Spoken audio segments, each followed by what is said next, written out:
राजस्थान की पवित्र भूमि पर जन्मी करणी माता की कथा रहस्यों और चमत्कारों से भरी हुई है। श्री करणी माता की कथा उनके जन्म से पहले की घटनाओं को लेकर कई दिलचस्प और धार्मिक प्रसंगों से भरी हुई है, जो राजस्थान के इतिहास और धार्मिक आस्था में गहराई से जुड़ी हुई है। करणी माता का जन्म इसी भूमि पर हुआ था, जो देवी देवताओं और संत महात्माओं के प्रति गहरी आस्था से जुड़ा है। उस समय राजस्थान की जनता देवी देवताओं को विशेष महत्व देती थी और हर गांव हर घर में देवी की पूजा होती थी। इस क्षेत्र के लोग सदैव शक्ति की देवी के रूप में मां दुर्गा की पूजा किया करते थे। करणी माता के जन्म से पहले एक प्रसिद्ध कथा बताती है कि उनका पूर्व जन्म माता नरसिंह के रूप में हुआ था। माता नरसिंह एक महान संत और परोपकारी महिला थी, जो हमेशा दूसरों की मदद के लिए तैयार रहती थी। अपने पिछले जन्म में उन्होंने कठिन समय में भूख से पीड़ित लोगों की सहायता की थी। उनके इस महान कार्य के कारण देवी शक्ति ने उन्हें आशीर्वाद दिया कि वे अगले जन्म में और भी बड़ी शक्तियों के साथ पृथ्वी पर आएंगी। श्री करणी माता के पिता मेहाजी, जो किनियारवांडा गांव मिलने से पहले यह गांव सुवा ब्राह्मण की ढाणी कहलाता था, बाद में मेहाजी ने इस गांव का नाम बदलकर सुवाप रखा था और इसी गांव में श्री करणी माता का जन्म भी हुआ था।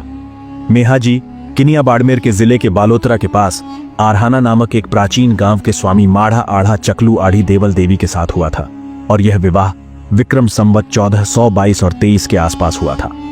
देवल देवी के गर्भ से मेहाजी को एक एक करके 5 पुत्रियां हुई और एक भी पुत्र नहीं हुआ था। इसी कारण से मेहाजी सदैव उदास रहा करते थे। एक दिन उन्होंने आद्य शक्ति हिंगलाज माता की यात्रा की, जो पाकिस्तान के बलूचिस्तान प्रांत में स्थित है। कहा जाता है कि भगवती श्री हिंगलाज ने उसकी श्रद्धा एवं भक्ति से प्रसन्न होकर उसे दर्शन दिया और वर मांगने को कहा, तो मेहाजी ने हिंगलाज मां को प्रणाम कर प्रार्थना की कि मैं चाहता हूं मेरा नाम चले। जब मेहाजी को देवी श्री हिंगलाज तथास्तु कहकर अंतर्धान हो गई, तब कुछ दिन बाद उनकी धर्मपत्नी देवल देवी गर्भवती हुई। इस बार मेहाजी को पुत्र प्राप्ति की पूर्ण आशा थी।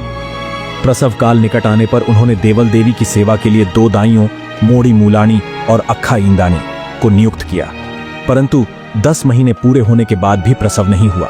प्रतीक्षा करते करते 10वां महीना बीत गया, फिर 12वां और अंततः 15वां महीना भी समाप्त हो गया। यह देखकर परिवार के सभी सदस्य चिंतित होने लगे। अंततः अक्खा इंदानी यह कहते हुए चली गई, मैंने आज तक ऐसा प्रसव नहीं देखा, न जाने शिशु कब जन्म लेगा। अक्खा इंदानी के जाने के बाद मोड़ी मूलानी देवल देवी की सेवा में जुटी रही। इस दौरान 20वां महीना भी बीत गया और परिवार की चिंता और बढ़ गई। एक रात्रि देवल देवी को स्वप्न में साक्षात मां दुर्गा ने दर्शन दिए और कहा, धैर्य रख, 1 महीने बाद मैं अपनी इच्छा से तुम्हारे गर्भ से जन्म लूंगी।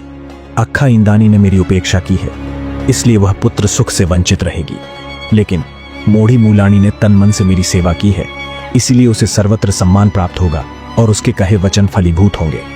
विक्रम संवत 1444 को सुवाब गांव में आश्विन शुक्ल सप्तमी के दिन शुक्रवार को ब्रह्म मुहूर्त में देवल देवी के गर्भ से 21 महीने के बाद लोक देवी श्री करणी जी का जन्म हुआ। श्री करणी जी के जन्म के समय उनकी मां देवल देवी कुछ समय के लिए मूर्छित हो गई और मूर्छित अवस्था में वे साक्षात दुर्गा को देखी, जो असीम लावण्य और रूपवती थी। होश में आने पर देवल देवी को आभास हुआ कि उसे लड़की हुई है। वह कन्या को देखी, जो उसके पास में काली कलूटी चौड़े मुंह की स्थूल देह वाली सोई हुई थी। देवल देवी स्वप्न की बात को भ्रम समझ जाती है। प्रसूति गृह से जब शिशु के रोने की आवाज मेहाजी के कानों में पड़ी, तब उन्होंने अपनी बहन से उत्सुकतावश पूछा कि क्या हुआ, लड़का या लड़की। तो उसकी बहन, जो उन दिनों पीहर आई हुई थी, उसने हाथ का डूंचका देते हुए कहा कि फिर पत्थर आ गया, अर्थात लड़की हुई है। इतना कहना हुआ कि उनकी 5 अंगुलियां ज्यों की त्यों जुड़ी हुई रह गई और वापस नहीं खुल सकी। उस युग में लड़की के जन्म को अशुभ समझा जाता था। पुत्री जन्म को अभिशाप मानने वालों के लिए श्री करणी जी की यह प्रथम दंडात्मक सीख थी, जो आज के परिप्रेक्ष्य में प्रासंगिक है। मेहाजी की बहन द्वारा जो देवी श्री करणी जी का उपहास किया गया, उसका प्रतिफल उसे तुरंत ही मिल गया, लेकिन उनकी बुआ देवी श्री करणी जी का चमत्कार नहीं समझ सकी और अंगुलियों के जुड़ने का कारण बाद ही आना समझ लिया। जन्म के 3रे दिन नामकरण संस्कार हुआ और कन्या का नाम रिधुबाई रखा गया। नाम के अनुरूप ही मेहाजी के घर में रिद्धि सिद्धि बढ़ने लगी। रिधुबाई के जन्म से पूर्व पिता मेहाजी की सांपत्तिक दशा साधारण थी, परंतु उनके जन्म के 7 दिन प्रतिदिन पिता की समृद्धि बढ़ने लगी। विक्रम संवत 1449 और 50 की बात है। उन दिनों श्री करणी जी की बुआ पीहर आई हुई थी। बुआ जी अन्य 6 बहनों की अपेक्षा रिधुबाई को बहुत प्यार करती थी। एक दिन वे रिधुबाई को स्नान करा रही थी। एक हाथ से बुआ उनको ठीक से नहीं स्नान करा पा रही थी। तब रिधुबाई ने पूछा कि आप दोनों हाथों से क्यों नहीं स्नान करा रही है। तब बुआ ने उनके जन्म के समय की सारी घटना सुनाई। फिर श्रीकर्णी जी ने उनका हाथ अपने हाथ में लेकर कहा कि आपका हाथ तो बिल्कुल ठीक है, क्यों बहाना बनाती हो। यह कहना हुआ कि बुआ का हाथ बिल्कुल भला चंगा हो गया। उनके हाथ की अंगुलियां फिर से पहले जैसी हो गई। बुआ का हाथ ठीक होने से उन्हें अत्यंत प्रसन्नता हुई। बुआ ने अपने भाई और भाभी को इस चमत्कार की बात बताई। इस घटना के बाद बुआ ने कहा कि इस कन्या को साधारण न समझे, यह संसार में अपनी कुछ करनी दिखलाएगी। तब बुआ ने कन्या के जन्म के नाम रिधुबाई को बदलकर करणी नाम रख दिया। इस दिन के बाद से रिधुबाई श्रीकर्णी जी के नाम से विश्व विख्यात हुई। विक्रम संवत 1450 की वर्षा ऋतु की एक अंधेरी रात मेहा जी अपने खेत से घर लौट रहे थे। रास्ते में अंधेरा घना था और अनजाने में उनका पैर एक विषैले काले सांप के फन पर पड़ गया। सांप ने तुरंत उन्हें डस लिया। जहरीले दंश के प्रभाव से कुछ ही दूरी चलने के बाद वे बेहोश होकर धरती पर गिर पड़े।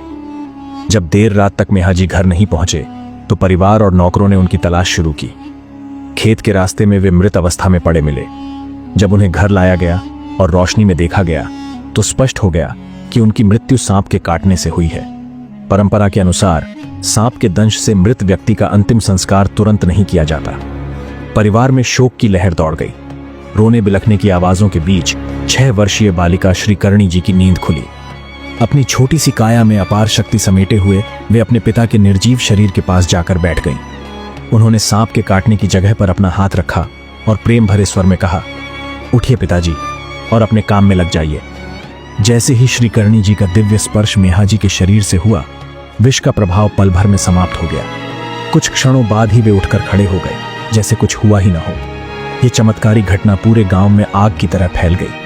सभी को विश्वास हो गया कि श्रीकर्णी जी कोई साधारण बालिका नहीं, बल्कि स्वयं महाशक्ति जगदम्बा का अवतार है। इस कहानी का दूसरा भाग देखना चाहते हो तो चैनल को सब्सक्राइब कर कमेंट में श्रीकर्णी माता की जय जरूर लिखें।